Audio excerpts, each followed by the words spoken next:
عليكم ورحمة الله وبركاته. نحمده ونصلي على رسوله الكريم أما بعد فأعوذ بالله من الشيطان الرجيم بسم الله الرحمن الرحيم وما أرسلناك إلا رحمة للعالمين صدق الله العظيم. সর্বপ্রথম শুকরিয়া জ্ঞাপন করি সেই মহান আল্লাহ পাকের দরবারে যিনি আমাদেরকে এত সুন্দর পাক পবিত্র মজলিসে করার তৌফিক দান করেছেন। তার দরবারে শুকরিয়া শুরু করি আলহামদুলিল্লাহ। তারপর বলে জানাই যে নবীকে সৃষ্টি না করলে আমি আপনি গাছপালা পশু পাখি নদী নালা পাহাড় পর্বত এমনকি আটরাজা মগলগত কিছুই সৃষ্টি হতো না। তার দরবারে দরুদ নবী পেশ করি সকলে সম্মিলিত কণ্ঠে বলি সাল্লাল্লাহু আলাইহি ওয়াসাল্লাম। সুই সৌদা মঙ্গলী আজ থেকে 1500 বছর পূর্বে এই ধরাকে অত্যাচার অবিচার শিরিক বিদআত ফিতনা ফাসাদে গোটা পৃথিবী ঘোর অন্ধকারের মধ্যে ছিল।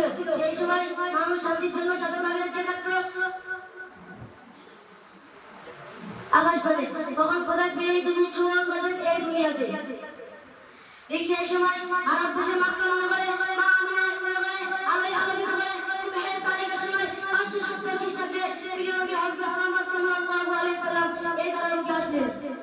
তিনি এমন একটা যুগে মানুষ ছিলেন যে যুগে মানুষ ছিল সিংহের চেয়ে হিংস্র এবং অজগরের চেয়ে বিষাক্ত এমনকি বুড়ের চেয়ে লোভী। তার মানুষকে মানুষ বলে মনে হতো না, নারী জাতি ছিল না মর্যাদা, ফোনের নাই ফুটফুটে নয়নে মণি পরিত্যাগ তোমরা জীবন ধারণ করতে বলে বন্ধ করে করবে। সে কি অমনুষ্য অত্যাচার অবিচার। ঠিক সেই সময় অশান্তি বার্তা দূর করতে শান্তি ফিরিয়ে আনতে নির্বিত লাঞ্ছিত বঞ্চিত অপমানিত দুর্বল মানুষের পাশে দাঁড়িয়ে শান্তি ফিরিয়ে আনে।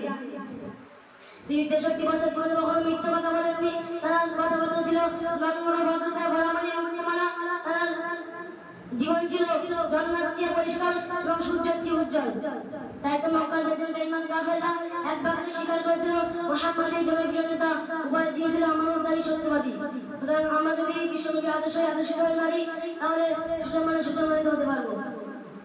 আল্লাহ পাক রব্বুল আলামিন আমাদেরকে নবীর সুন্নতের উপরে তৌফিক দান করেন। আমিন সুম্মা আমিন। এই বলে আমি বক্তব্য ইতি করছি। ওয়া আখিরু দাওয়ানা আলহামদুলিল্লাহি রাব্বিল আলামিন। আসসালামু আলাইকুম।